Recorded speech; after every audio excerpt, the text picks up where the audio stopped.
aula de Ciência Política e Constitucionalismo. Nós vamos, nessa aula, dar continuidade à noção do que é constitucionalismo, né? Principalmente a questão histórica dele até chegarmos no neoconstitucionalismo e no constitucionalismo do futuro. Bom, hoje nós iremos falar especificamente do constitucionalismo moderno. Nós começamos a falar dele um pouquinho na aula anterior, mas hoje nós vamos falar de um constitucionalismo moderno durante já a Idade Contemporânea, tá? Então, o que nós temos que entender? Que o constitucionalismo moderno, nele predominam o que? As constituições escritas, como eu já falei anteriormente, como instrumento para manter qualquer arbítrio decorrente do poder, né? E aí nós temos então dois marcos históricos e formais desse constitucionalismo moderno. O que vem a ser a Constituição norte-americana de 1787 e a Constituição francesa, que teve como preâmbulo a Declaração Universal dos Direitos do Homem e do Cidadão de 1789. Movimento esse deflagrado durante o Iluminismo e caracterizado como uma contraposição ao absolutismo reinante. Então, por meio do qual se elegeu o povo como titular legítimo do poder, ok? Bom, então nós podemos destacar nesse primeiro momento, na concepção do constitucionalismo liberal, ele é marcado muito pelo liberalismo clássico e ele retoma os seguintes valores, tá? Ele marca ainda certos valores. O primeiro deles, a questão do individualismo. Segundo, o absenteísmo estatal. Terceiro, a valorização da propriedade privada. Depois nós temos o que? A valorização e proteção do indivíduo. E a gente tem que lembrar que essa perspectiva ela passa a ter influência profunda nas constituições brasileiras de 1824 e de 1891, ok? Então, conforme nós falamos já, a concepção liberal, né, que valoriza o indivíduo e afasta o Estado, o que ele faz? Ele gera uma concentração de renda e, ao mesmo tempo, ele exclui o social, né? Tem uma exclusão social aí, fazendo com que o Estado passe a ser chamado para evitar abusos e limitar o poder econômico. Ok? Então, o que a gente tem que entender? Que fica muito evidente a segunda geração ou dimensão, vamos colocar assim, de direitos e que teve como documentos marcantes o que? A Constituição do México de 1917 e a Constituição de Weimar de 1919, que influenciou, que elas influenciaram profundamente a Constituição Brasileira de 1937, que predominava o Estado social e valorizava, vamos colocar assim, não predominava, né, o Estado social de direito, tá? Bom, dando continuidade então a esse constitucionalismo moderno, agora falaremos do constitucionalismo contemporâneo mesmo, mas um constitucionalismo antenado com a ideia de globalização, vamos colocar assim, né? Então, o que a gente tem que entender? Que esse constitucionalismo contemporâneo, ele está centrado no totalitarismo constitucional, consectário do que? Da noção de constituição pragmática. Que constituição que é essa? Ela é entendida também como constituição diretiva ou dirigente, que se caracteriza por conter normas definidoras de tarefas e programas de ação a serem concretizados por quem? Pelos poderes públicos. E a gente pode citar o exemplo do que? Da nossa Constituição Brasileira de 1988, ok?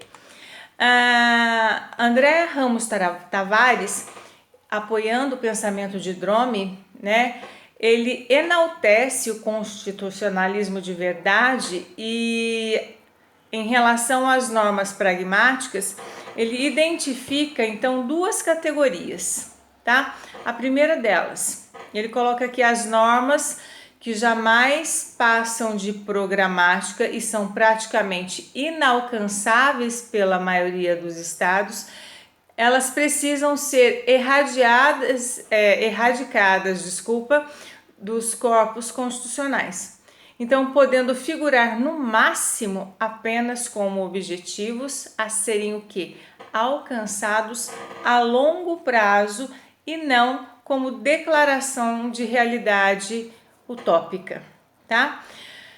Nós temos também uma outra categoria que diz que normas que não são implementadas por simples falta de motivação política dos administradores e governantes responsáveis, elas precisam ser cobradas do poder público com mais força, o que envolve muitas vezes, né, a participação da sociedade na gestão de verbas públicas e ainda o que?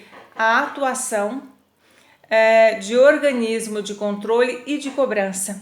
Então, e aí nós podemos citar o que? O Ministério Público, né? Na preservação da ordem jurídica e consecução de interesse público vertido nas cláusulas constitucionais. Perfeito? Vamos lá. Então, essa concepção assim de dirigismo, né? Porque uma Constituição dirigente, pragmática, né? Esse dirigismo estatal de o texto fixar regras para dirigir as ações governamentais, ele tende a evoluir para uma perspectiva de dirigismo comunitário. Ideia também que é colocada, né, por André Ramos Tavares ao falar em uma fase atual que é o que eu chamo para vocês agora de constitucionalismo globalizado. E o que é isso? Esse constitucionalismo globalizado, ele difunde a perspectiva de proteção do que? Dos direitos humanos e a propagação para todas as nações. E além disso, né, desse constitucionalismo globalizado, nós temos também o constitucionalismo do futuro. O que nós devemos esperar dele, né? E aí a gente pode falar o quê? Que o constitucionalismo do futuro, ele terá o quê? De consolidar o que nós chamamos de direitos humanos de terceira dimensão e incorporar a ideia de constitucionalismo social, incorporar ao constitucionalismo social os valores do constitucionalismo fraternal e de solidariedade. Ou seja, ele tem que avançar e estabelecer um equilíbrio entre o constitucionalismo moderno e alguns excessos do constitucionalismo contemporâneo, que nós vimos que nós estamos passando por quê? Por fases, né? E é bem aquilo que eu já expliquei para vocês. O ser humano ele vive processos, nós vivemos em um processo. E é exatamente isso. O que nós precisamos achar aqui, esse constitucionalismo do futuro precisa achar, é um ponto de equilíbrio entre o passado, né?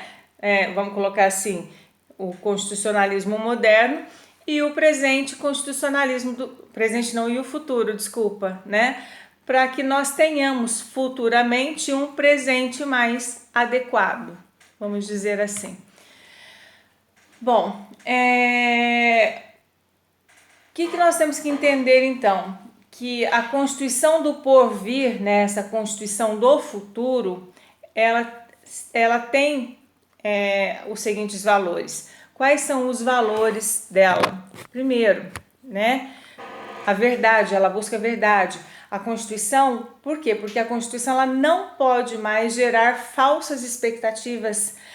O Constituinte, ele só poderá prometer, vamos colocar assim, o que for viável de cumprir. Dependendo, ele deve ser então transparente, ele deve ser ético, né? E vocês estão vendo isso em ética com o professor Marcos. E aí nós temos também uma outra característica, né? Um outro valor, a solidariedade, que trata-se de uma nova perspectiva de igualdade sedimentada na solidariedade dos povos, na dignidade humana e na justiça social, tá? Um outro valor também que nós vamos encontrar aí, nessa, né, que esperamos numa Constituição do porvir, quando eu falo porvir, por ela ser do futuro, né, é o consenso. A Constituição do futuro, ela deve ser fruto de um consenso democrático, né? Ela tem que também ter um outro valor, ela tem que ter continuidade. Por quê? Porque ao se reformar uma Constituição, a ruptura ela não pode deixar de levar em conta tudo que foi conquistado, né? Dos avanços já conquistados. Outra coisa, outro valor, nós temos que ter a participação, né?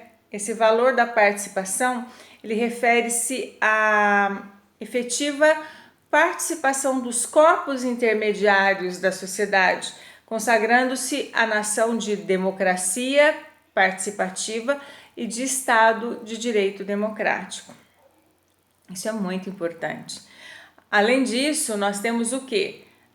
O valor da integração, que trata do quê? Da previsão de órgãos supranacionais, né?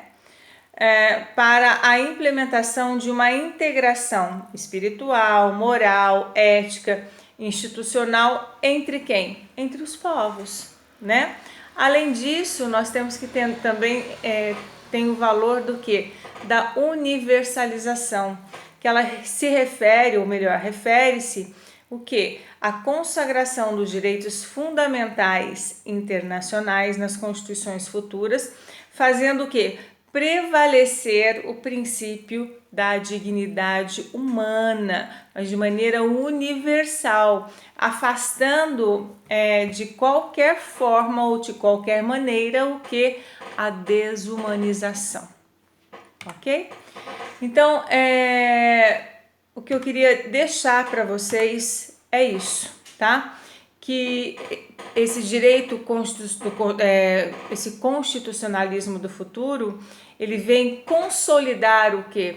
Os direitos de terceira dimensão, fraternidade e solidariedade. A gente não pode esquecer disso, tá? Meus queridos, então por hoje é só. A próxima aula, espero estarmos todos bem aqui. Quem sabe a gente já volta, né?